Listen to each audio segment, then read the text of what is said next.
El clic fue un sonido seco, metálico, definitivo. No fue el estruendo de una puerta batiente, ni el eco de una discusión airada. No hubo gritos, ni súplicas, ni llanto. Solo ese pequeño y agudo chasquido de picaporte al asegurarse en el marco, seguido por el silencio aplastante del descansillo.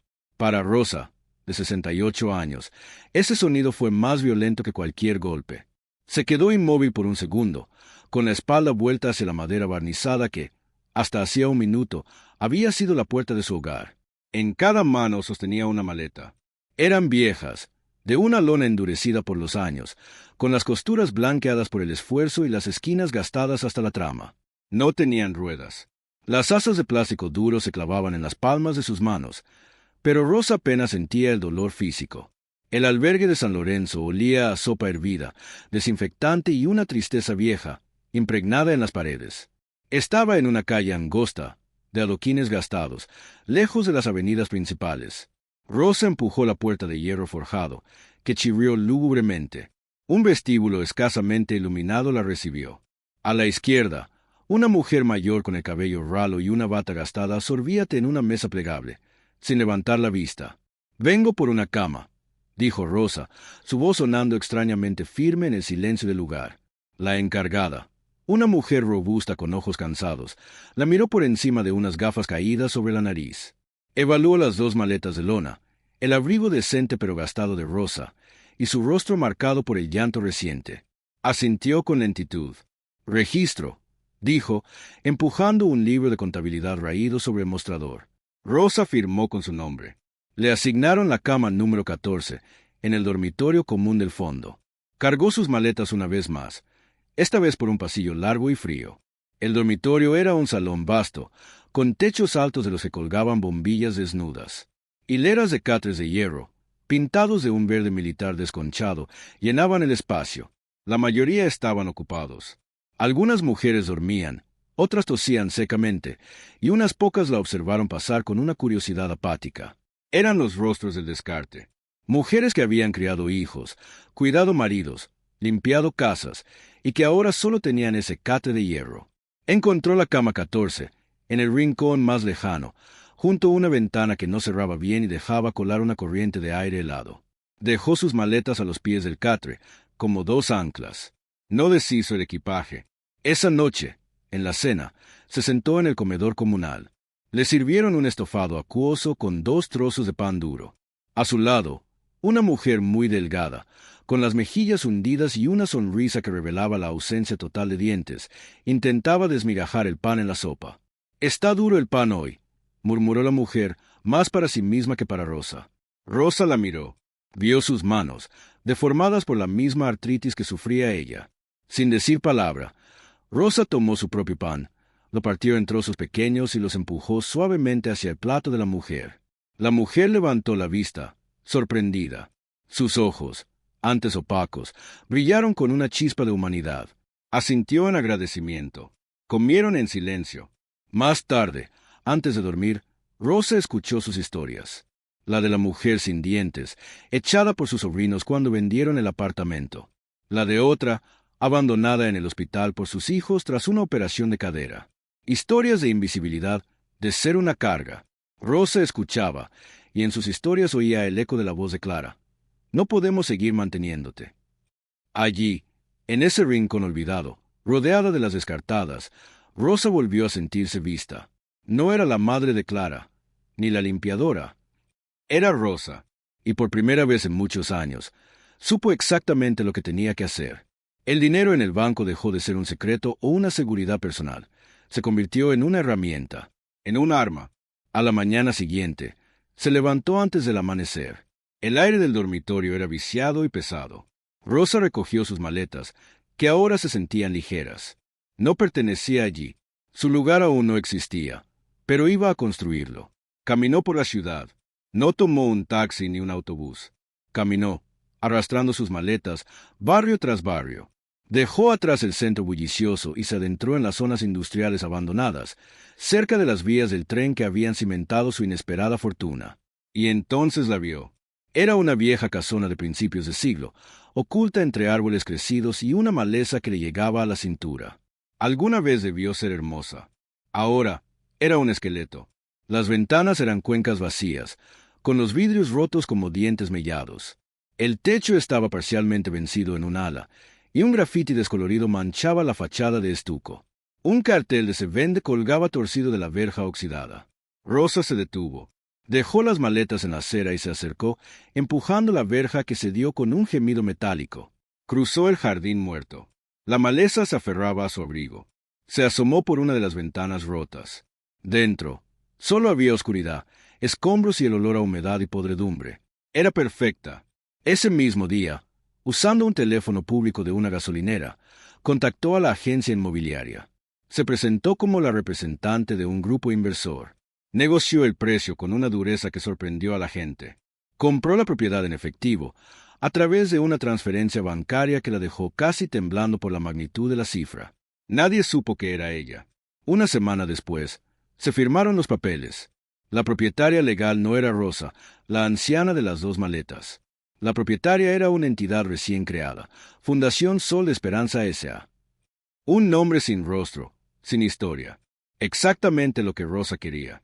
2 días después, el primer camión de volteo llegó para sacar los escombros. Los vecinos del barrio industrial, acostumbrados al silencio y al abandono, miraron con curiosidad cómo la vieja casona en ruinas comenzaba, lentamente, a despertar. Rosa observaba todo desde la distancia, sentada en un banco del parque al otro lado de la calle. No buscaba venganza contra Clara. No quería titulares en el periódico ni homenajes vacíos. Solo deseaba construir.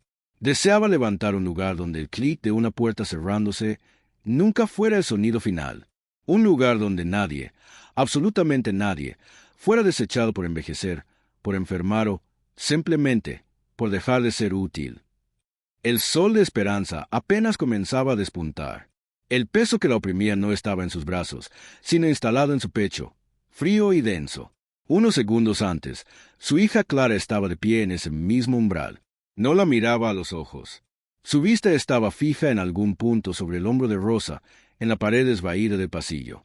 Tenía los brazos cruzados con fuerza sobre el pecho, un gesto de defensa, de cierre.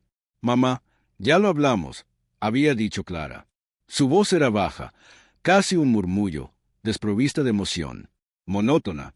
«No podemos seguir manteniéndote. Es demasiado». Detrás de ella, en la penumbra del salón, Jorge, el esposo de Clara, sostenía al bebé.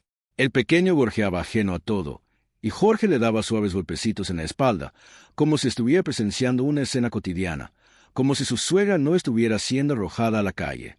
Su silencio era una forma ruidosa de complicidad. Rosa no respondió. ¿Qué podía decir? Las palabras de Clara, «no podemos seguir manteniéndote», rebotaban en su mente. Mantenerla, como si fuera un mueble viejo, una carga inerte. Rosa pensó, con una claridad que dolía, en las décadas de sus propias manos. Manos que habían fregado suelos ajenos hasta que la lejía agrietó la piel.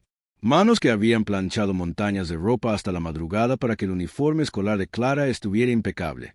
Manos que habían cocinado, cosido, limpiado y sostenido. Había dejado de contar, años atrás, las veces que se privó de una cena para que su hija tuviera un plato lleno, las veces que remendó sus propios zapatos para comprarle a ella los libros de texto. Todo por Clara, su hija, la que ahora no podía sostenerle la mirada, ni una lágrima, ni un abrazo de despedida, ni siquiera un «lo siento, mamá». Con una dignidad que le pesaba más que las propias maletas, Rosa se dio la vuelta. No miró hacia atrás.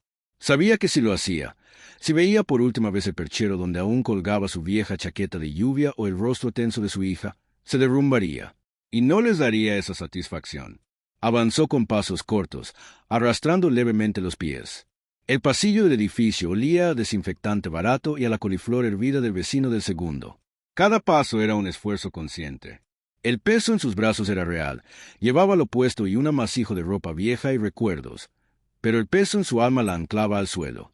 Arrastró el alma por el pasillo, bajó los 3 tramos de escaleras con las rodillas temblando por el esfuerzo, y empujó la pesada puerta del portal.